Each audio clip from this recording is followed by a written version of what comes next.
we've seen that identity theory simply says that the mind and the brain are the same thing. They are simply two different modes of presentation, two different descriptions of what is in fact just one thing.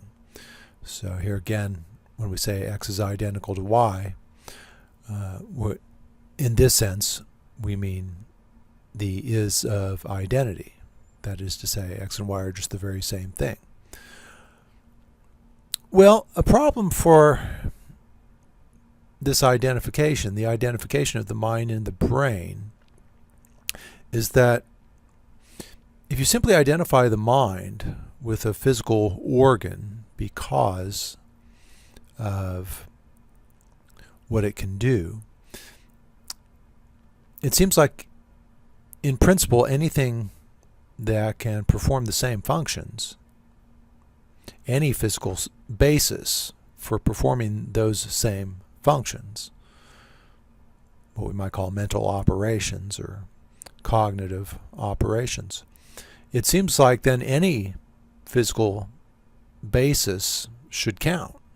Any physical arrangement that could do the same thing, could do the same kinds of things that a computer does. Getting ahead of myself here. Any physical basis that does, any physical arrangement that does the same things that a brain can do should count. If a brain counts as a mind, then should count as a mind. And in our own time, with the rapid advances in computational technology and computers and computing machinery, this question, of course, has become much more acute. As I said last time, it's an old idea in philosophy that everything about human beings, here again in describing this mechanistic view, everything about human beings, including what goes on in us internally, our psychological states, our mental states, everything about human beings, since human beings are a part of the physical world, and according to the mechanistic view, the universe is a kind of vast machine. Everything that happens can be explained in terms of the causal laws identified by the physical sciences on the paradigm of explanation of what happens in a machine, simply in virtue of parts impinging on other parts. If in principle that kind of explanation can be given for mind,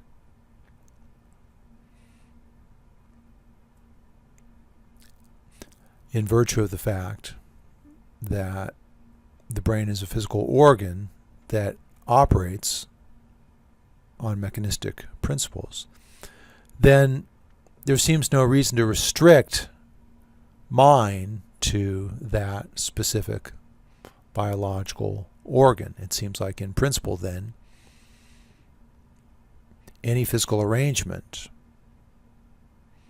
that could do the same things that a brain does should then count as a mind. Any physical basis, any physical substrate that can perform all the same functional tasks as a brain performs should then count as a mind.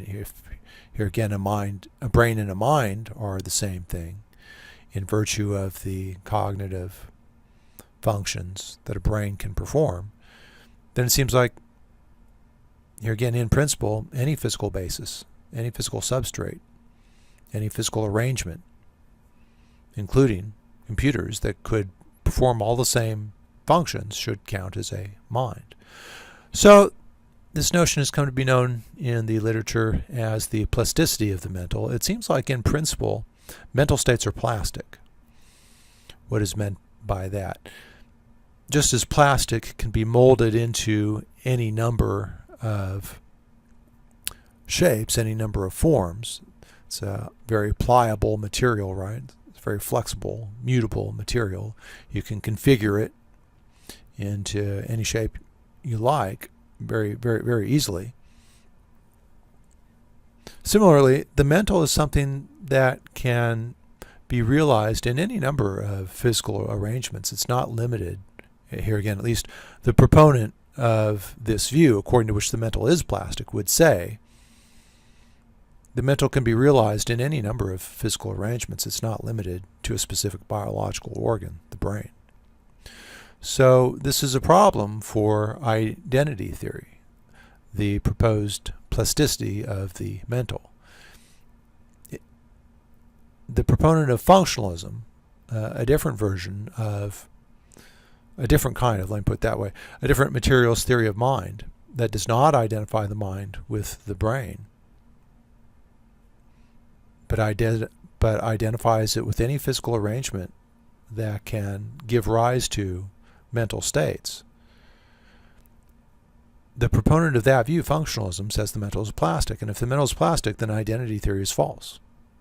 The mind cannot be identified with the brain. The mind is actually any physical substrate, any physical arrangement, any underlying material basis that gives rise to mental states counts as a mind.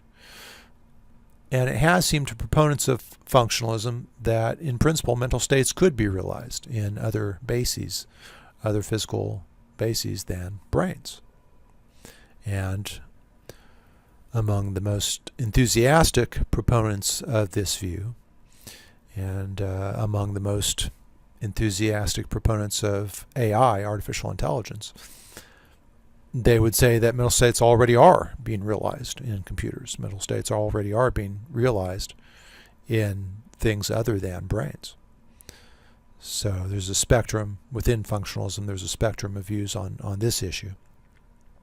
Are mental states realized in computers now, or is the view that in principle at some point they could be?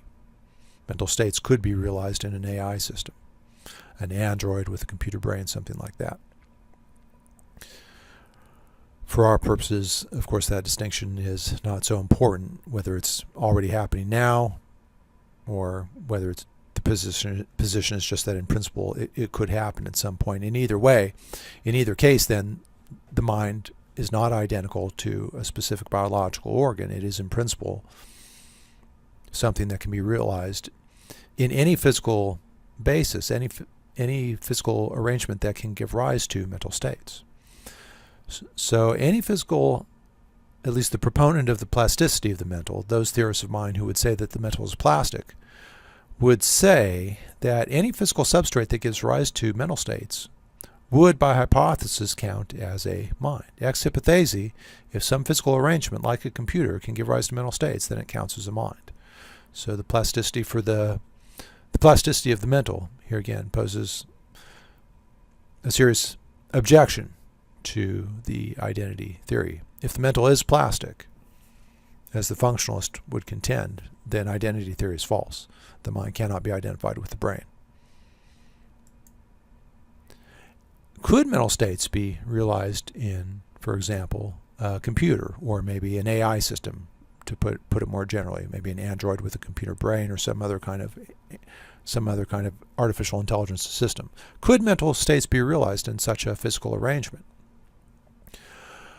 Here again, as we said last time, this has obviously become a much more acute question in our own time. We saw that already in the 17th century. Descartes had this worry that maybe an automaton, a kind of mechanical man, would be indistinguishable from a human being, which would call into question, of course, Descartes' theory of human identity, according to which the self is essentially spiritual substance. We've seen that already in the 17th century, that kind of a scenario was entertained by someone like Descartes, and think how much further along now we are in terms of artificial intelligence, in terms of computers, how much further all that has advanced in just the last 50 years, say. Obviously, the question has become much more acute in our own time, and it has been dramatized in lots of movies and TV shows and novels, right? Blade Runner, Westworld, lots of dramatizations of this scenario in which artificial intelligence advances to the point, at some point in the future, maybe even near future, where it's indistinguishable from a human being. And then in the case of the Blade Runner movie, I'm talking about the original, not the recent remake, but I haven't seen that. But in terms of the original, the kind of ethical problem at the heart of the movie is it moral to kill something that is indistinguishable from a human being? If it can do all the same things, that raises a kind of worry that maybe what's going on inside an AI system. In the movie Blade Runner, they're called replicants. The kind of ethical dilemma at the heart of the film is if everything going on inside a replicant is in principle no different from what goes on inside of us. That is to say, they have emotions, they have mental states, they think, they have aspirations, they have hopes, and so forth. Is it moral to just treat them as machines? Is it moral to just terminate them when they cease to be useful or when they cause problems? So obviously this question has become much more acute in our own time. It seems like in principle mental states could be realized in a computer. Or at least here again, if some kind of materialist theory of mind is true, then it seems like in principle mental states could be realized in a computer. And if that's the case, then it cannot be the case that mental states are identical to brain states, because a brain is a specific biological organ. And here again, on identity theory, a mental state would simply be identical to some neurophysical state of an organic brain. But a computer is not an organic biological organ. It's an artificial thing. But here again, if it can do all the same things that a brain does, if it can perform all the same cognitive tasks, if it functions in exactly the same way that a brain does, if its functional states are isomorphic, have basically the same structure as the functions of a brain, then a mental state is just being realized in a different material. In the case of the brain, the material is gray matter and all the other more specific physiological parts of the brain. In the case of the computer, mental states are being realized in silicon chips or whatever more advanced technology we may use for computers at some point in the future. But it seems like at least many theorists of mind have had the thought that the underlying material can't make any difference to what counts as a mind. If an artificial thing and a specific biological organ, the brain, can perform all the same functions, can be in all the same functional states, then there's no principled reason for denying that the artificial thing is a mind or has a mind as well. So functionalism is another version of materialism. I said that identity theory is one kind of physicalism or materialism. They have in common the position that the mind can be identified with something material, something physical, but in the case of identity theory, as we've seen, the thesis is that the mind should simply be identified with the brain. According to functionalist theory of mind, anything that let me put the point this way. According to functionalist theories of mind, mental states are just functional states. Now, functional states are realized in brains, so brains count as minds. But if the very same functional states could be realized in other physical arrangements, then, say, for example, computers, or again, AI systems, then those things are minds as well. So this is a version of materialism. I said last time that identity theory would be all the way on one end of the spectrum, the opposite end of the spectrum from substance dualism. Functionalism is a materialist theory of mind as well, and so it would be closer to identity theory on the spectrum than, say, epiphenomenalism, which says the mental and the physical are distinct. But on the other hand, I would put it somewhat closer to the middle of the spectrum than identity theory, just because there is this more flexible approach to what could count as a mind. So while it's always something physical or material, in functionalist theory of mind, there's a great flexibility, there's a great openness to what could count as a mind. So it can't be identified, even though it is to be identified with something physical, it can't be identified with a very specific physical thing, like a specific biological organ, the brain. On functionalist theories of mind, mental states are simply functional states, which is to say that mental states relate inputs and outputs, and they relate them by way of other internal states, by way of other mental states. And this causal role, namely the causal role of relating or connecting inputs to outputs, that just is what it is to have a mind. So that is the functionalist theory of mind.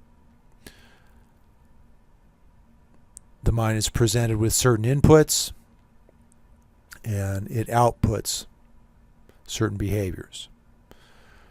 So on the human side, what would be a simple example? Well, any perception would count as a kind of input. So maybe seeing the sign for Starbucks, and that input is connected by your mind or related by your mind to a certain output, namely a certain behavior, namely turning your car into the Starbucks drive-thru.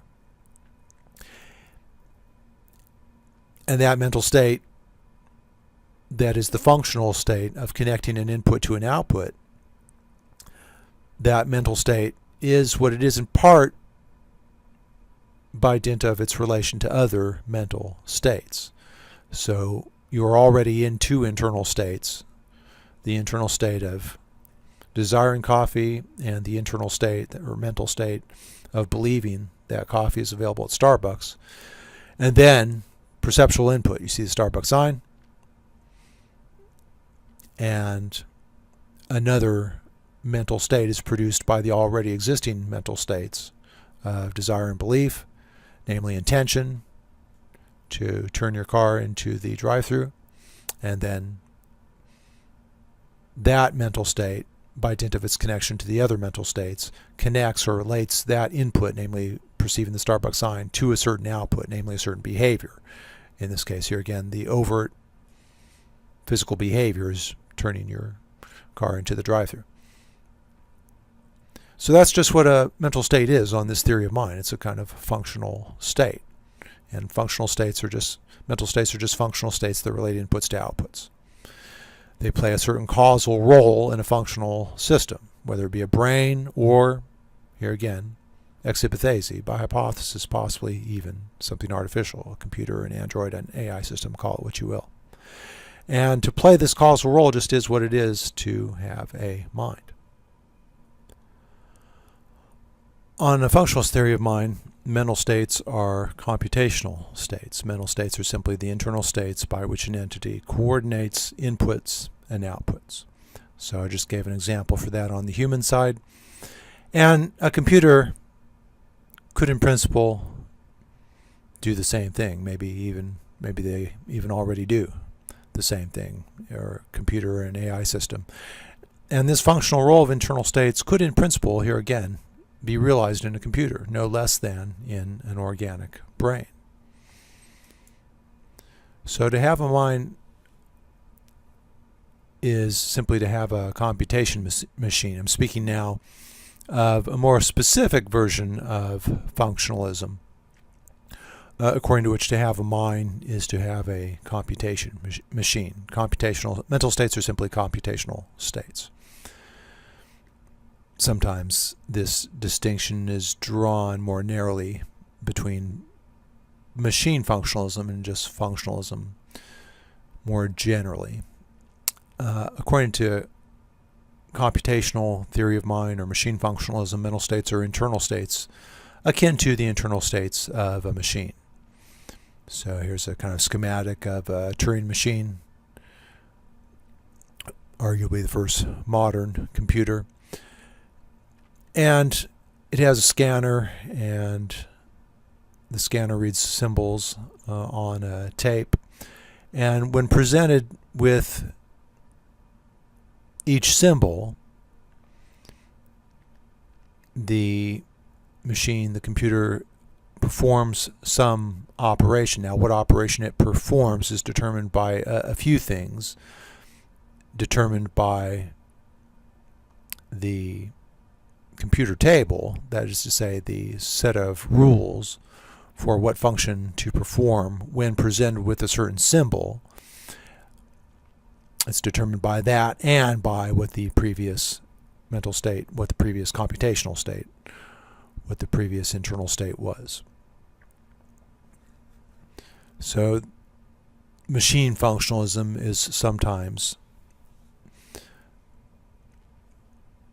the term that is used for Alan Turing's version of functionalism, according to which even very simple computers, very simple machines, such as the kinds of computers that he built, and this is going back some ways, this is going back to the 40s and 50s, 1940s and 1950s, so this is going back a ways in terms of computers, but already in his own time he thought that computers had mental states. Mental states are simply internal states akin to the internal states of anything that can compute.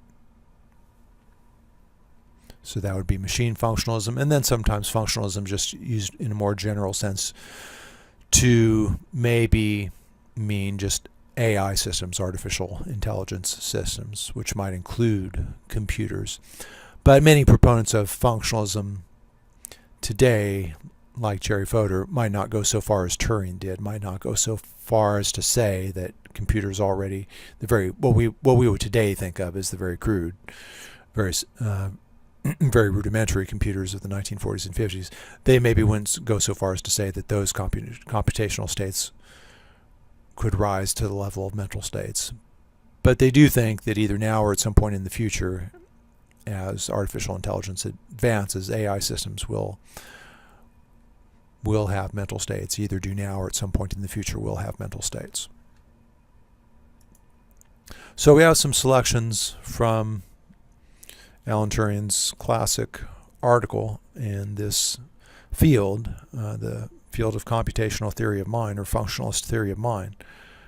We have some selections from his Computing Machinery and Intelligence.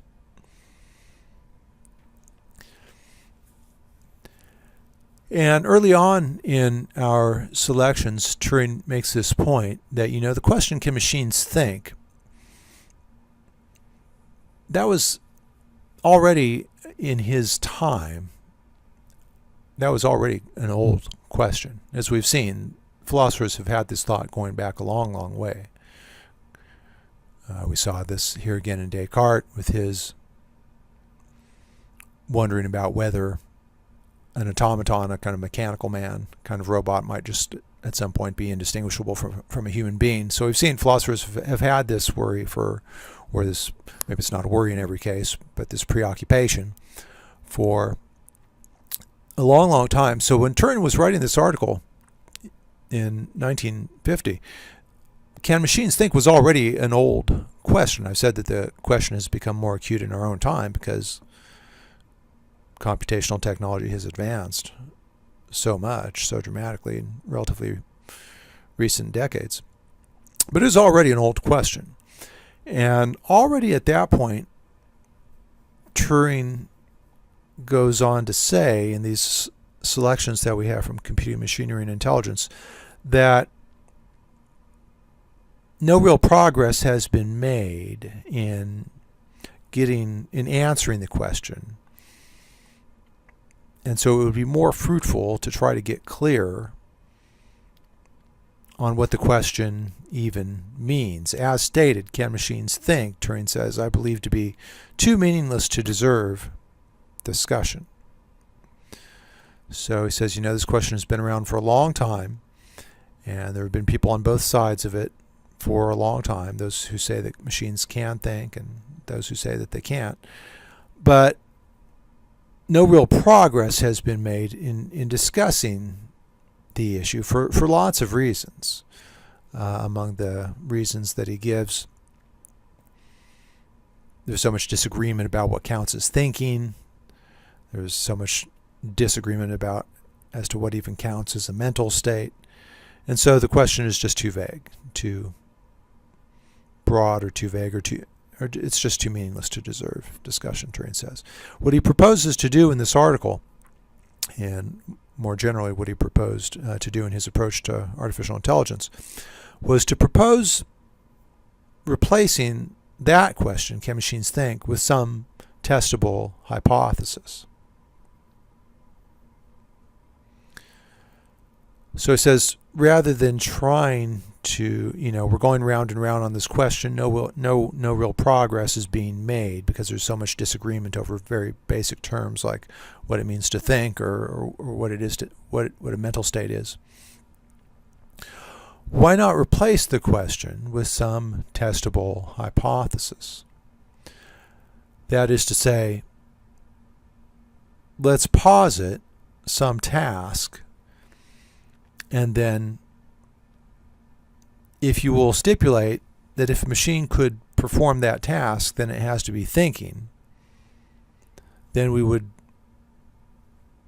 maybe have a more fruitful basis for discussion here. What would count as a machine being in a mental state? What would count as a machine thinking? Let's focus on that question. So he proposes to replace the too broad, the vague question with some testable hypothesis.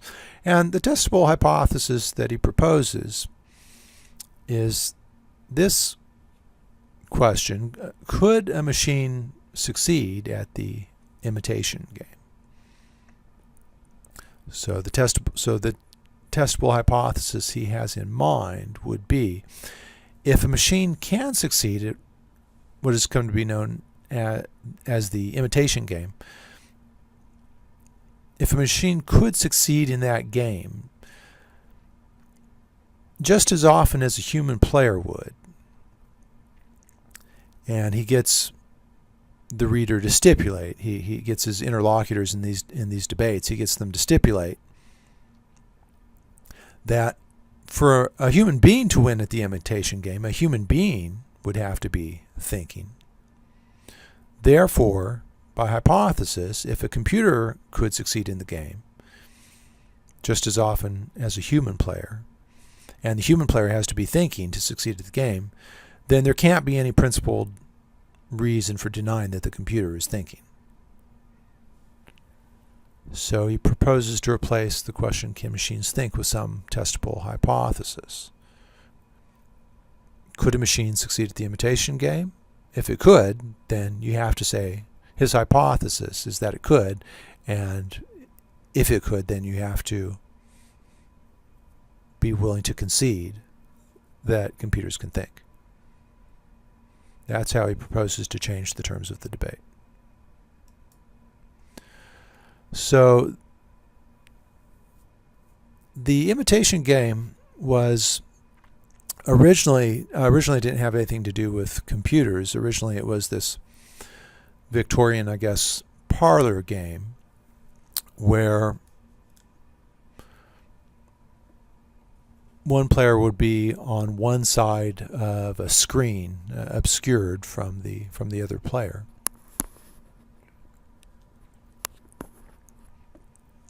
One player would be the interrogator, that is to say, one player would ask questions. And the questions would be written down on slips of paper and passed around the screen or passed under the screen, something like that.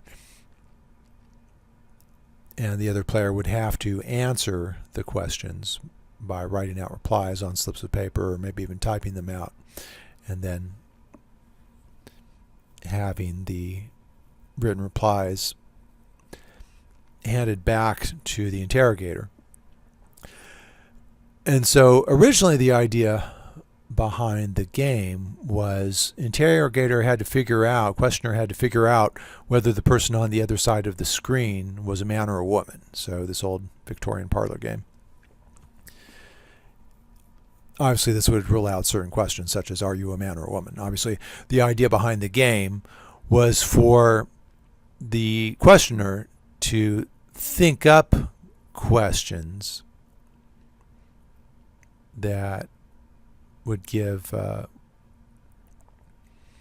him or her some basis for inferring that the other player was a man or a woman. And then the idea of the game from the point of view of the other player would be to be able to answer the questions in such a way as to not give away whether he or she was a man or a woman. So that was the original idea behind the imitation game. And then this hypothesis that a computer could win at the imitation game just as often at a success rate just the same as or maybe even better than a human player, that has come to be known in the literature as the Turing Test. So the Turing Test was, can a computer fool a human player in the imitation game as often as another human player could? So now the game would be somewhat different. Now a computer obviously is not male or female, it's not a man or a woman, so it's no longer the original imitation game. But the new imitation game, as it's conceived in this context, would be interrogator has to figure out whether the respondent is a human being or a computer. So here again, when Turing proposed this must have sounded a little bit like science fiction, but of course in our own time there are lots of kinds of examples of this that you can think of. I'm sure just think of a chatbot, say for example, something online that you could interact with that is just a computer program but that mimics human speech and mimics it to such a high degree that you can seem to be having a conversation with this chatbot, say for example.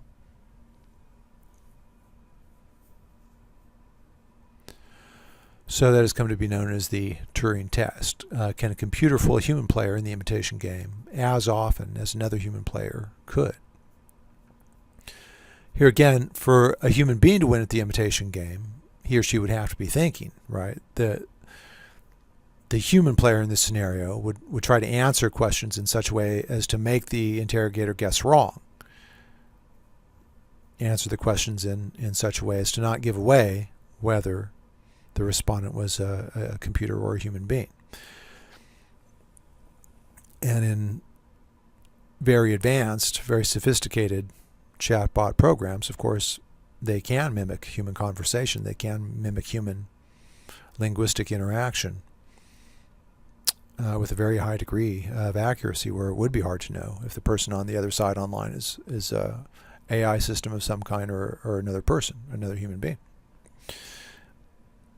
So in our own time here again, it has become possible to perform this Turing test.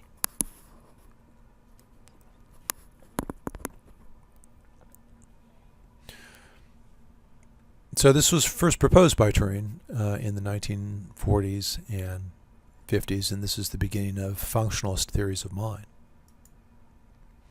If a computer, if an AI system, an android, call it what you will, can win at the imitation game just as often as a human player could, and a human player has to be thinking to win, then you have to concede. There can't be any principled basis for denying that computers can think. If it can, what principled basis can there be for denying the proposition that computers can think? So here again is a simple schematic for one of the earliest modern computers, the Turing machine. It was based on a tape with ones and zeros as the syntactic elements. The syntactic elements in the computer language were just ones and zeros. And very simple programs to the effect, when presented with 0, do such and such, depending on what state the computer is already in. And typically the outputs would be something like advance the tape 1 square, or erase the symbol and go back 1 square, or erase the symbol and rewrite over the symbol the other symbol. So using very simple, I mean as compared to our own time, of course. I mean, of course, in its own time it was very sophisticated, but as compared to what computers can do today, very simple, using just this very simple kind of technology and set of instructions. Of course, Turing was able to write codes in ways that could make computers perform very simple computational tasks, such as you would perform with a calculator today, say, for example. An awful lot of arithmetic functions can be written in this kind of very simple code and set of instructions. This very simple kind of binary code and a relatively simple set of instructions can mimic the human ability to do arithmetic, say, for example, to do computations in simple arithmetic. So the internal states of that machine, those are mental states, according to Turing.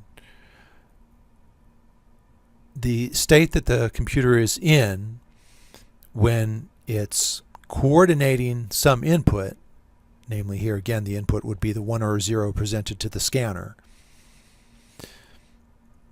The internal state of the computer when it's coordinating that input with some output, and here again in the early computers based on this model, the output would be something simple like go back to the previous square or advance to the next square or erase the symbol and rewrite the symbol as 1 or 0. Just using a few simple steps like that. Here again, Turing built computers that could mimic the ability of human beings to compute very, here again by our own standards, very simple arithmetic functions.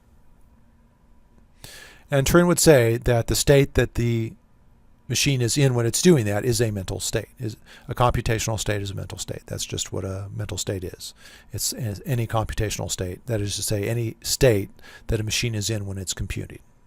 That's just what mental states are, according to Turing.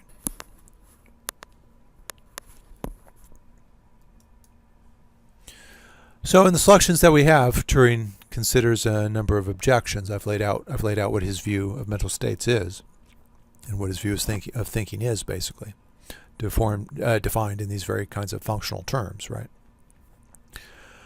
And he goes on to consider a number of objections. For example, the objection that we can formulate questions that a given computer may not be able to answer.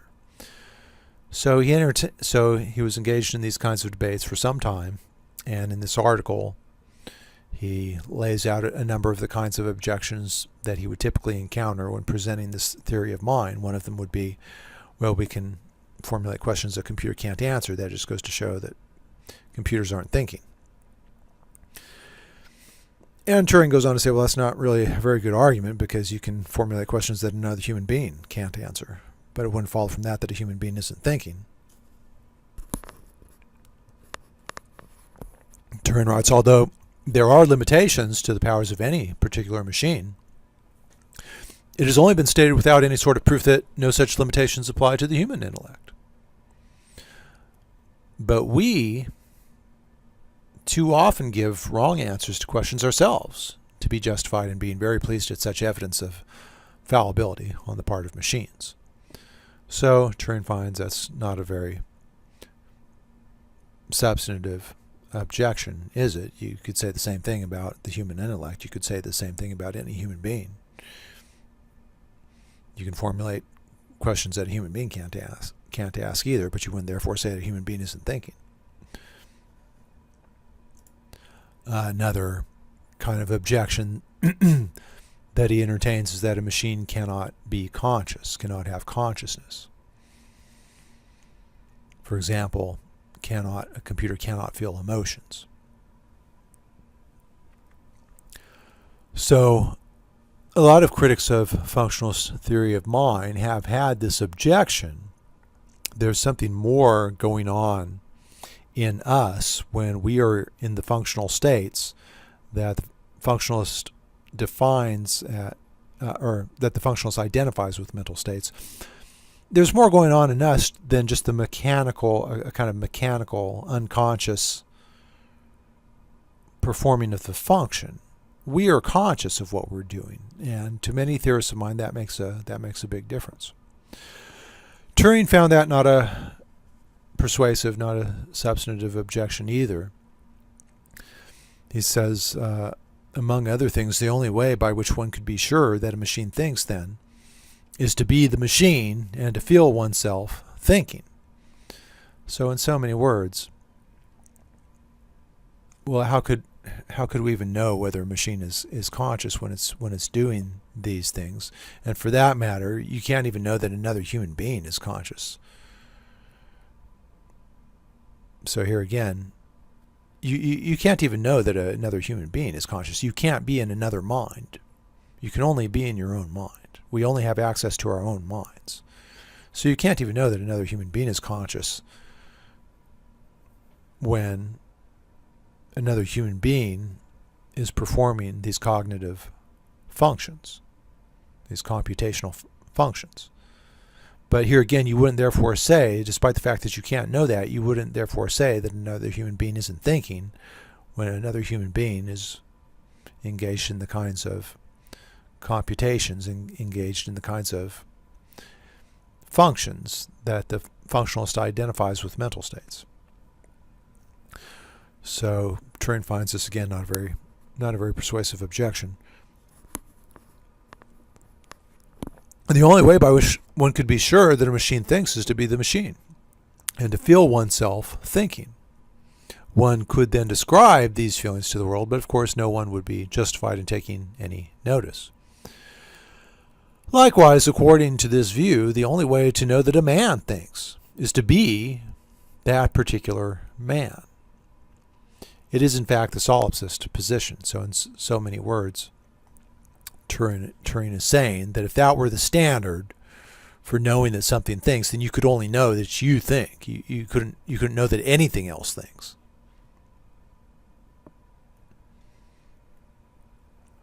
If the standard were you have to know that consciousness attaches to the function, the computation that is being performed, then you couldn't know that anything thinks except for yourself, because here again, we only have direct access to our own mental states. The way this point is sometimes put in the literature is to say that mental states are private. We only have access to our own. We don't have access to any other mind, not direct. Here again, I can infer what is going on in you from your behavior. Behavior among human beings is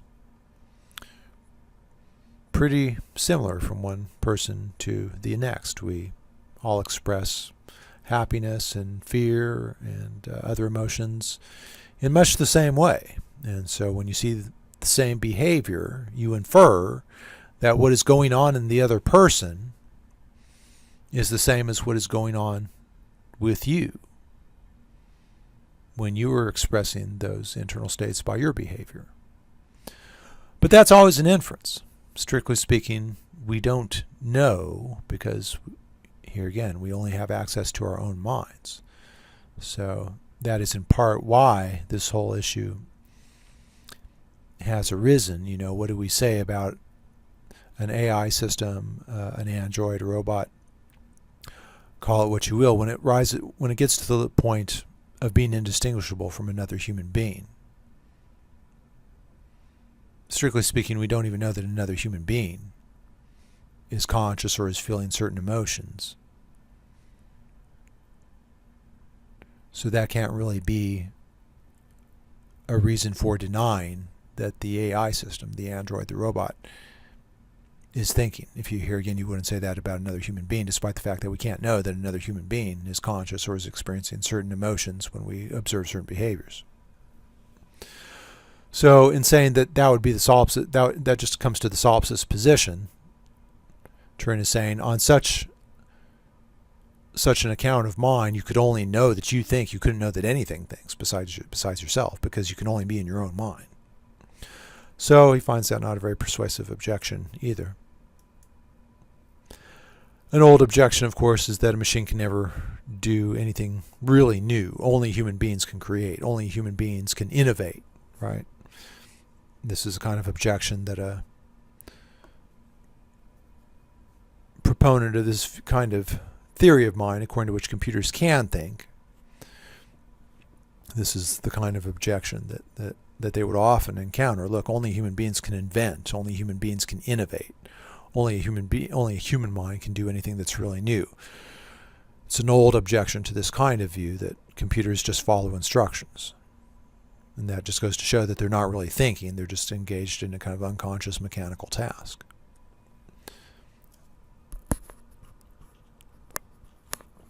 Here again, Turing finds that not a very persuasive objection. He's skeptical that even a human being ever does anything really new, so to speak. Human beings who invent, who innovate, they're always drawing on elements of what has already been done and just rearranging things in so many ways. Here again, the inventor of the automobile came up with something new, but how new was it really? You know, the internal combustion engine already existed on in railroad engines. Wheels, of course, had been around for a long time. The idea of a carriage to connect the wheels and the engine, of course, a carriage was an old kind of technology. You think of the kinds of carriages that were drawn by horses. So all of the elements were already there. The inventor of the automobile just rearranged elements that were already familiar to him from other technologies, from other things. So Turing's point is that a human being never really does anything entirely new either. Turing asks, who can be certain that original work, quote unquote, that he has done was not simply the growth of the seed planted in him by teaching, or the effect of following well-known general principles. So he finds that not a very persuasive objection. Here again, he has doubts. He's skeptical that a human being never does anything entirely new, either, for that matter. So the machine functionalist theory of mind, Turing's early version of functionalism, is that the causal structure of the functional states in a computer is mirrored by the computing mechanism. The Turing machine table is mirrored in the causal structure of the physical system, and the two causal structures are isomorphic. That is to say, they have the same structure. So, by extension, if the structure of thought and the structure of the human brain are isomorphic, that is to say, they're laid out according to the same structure, right? The structure of the brain determines the structure of thought. Well, that same kind of isomorphic relation between physical basis and functional task can be realized in a computer. And here again, a computer could be designed on the model of a brain. It could even be a kind of artificial brain that simply mimics all of the functions of a brain. And at that point, when it's mimicking all of the functions, that is to say, performing all of the same tasks that a brain can perform, here again, what basis can there be for denying that the states to which that artificial brain gives rise are not of the same structure as the mental states to which the brain gives rise? With respect to this objection that, a computer is just following rules that have been given to it by the programmer. It's not really thinking. It's just applying the rules in a mechanical, unconscious way. The computer didn't come up with the rules. Therefore, it's not thinking. Turing says with respect to that objection, I'm paraphrasing here, but he says that the programmer's intentions don't play a constitutive role in the realization of the computational structure, although they do play a historical role. So yes, the rules came from the programmer, but Turing's point is that when the computer is applying the rules that it's been given, when it's realizing that computational structure in the functions that it performs, those are still mental states. Those computational states are mental states. And the fact that the computer itself didn't come up with the rules is not a good reason for denying that those computational states are mental states. So here again, think about much the same situation that we are in. when we were applying rules that were given to us. You and I did not invent the rules of arithmetic. But when you're performing computations in arithmetic, you're thinking. So here again, Turing finds that not a very persuasive objection. The rules of arithmetic were given to us, but when we were applying them, the person who the intentions of those who devised, who discovered the rules of arithmetic, the intentions of those people don't play a constitutive role in the realization of our mental states when we're performing arithmetic functions, when we're performing arithmetic tasks, say, for example.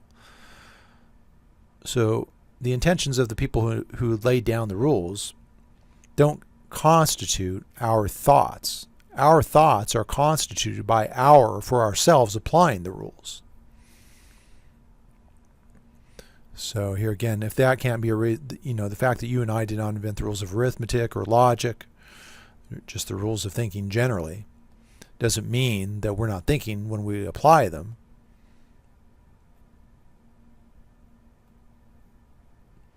Here again, there's no basis for saying the same thing about it. There's no basis for saying that a computer isn't thinking just because it was programmed. That's the gist of Turing's argument.